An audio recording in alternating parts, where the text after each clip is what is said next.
Give all your bank details and all your name, and then they clear your bank out. But there's no way they're getting away with these kind of scams. Anyone with half a brain won't be clicking on these links if they ain't bought a ticket and then giving all their bank details.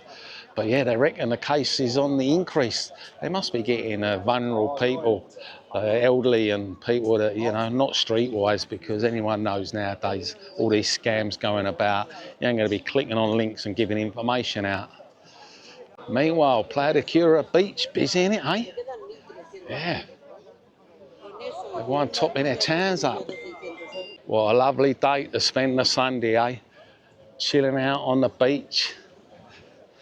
I noticed that woman's got a cigarette in her hand. You can just about get away with it down here on the Costa Blanca.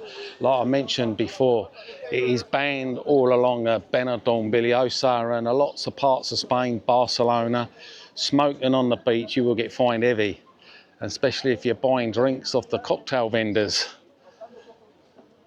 Evidently, the police have been out and a presence lately on their motorbikes up and down the promenade, trying to scare the looky away, like I mentioned before. It seems to be working, but they seem to come back as soon as they've gone. We've got a new speed limit being broken by some nutter. Of course, got done for speeding, and yeah, he's broken the record of all time. Mercedes GLE Coupe caught speeding 228 kilometres per hour up on the highway, the AP36.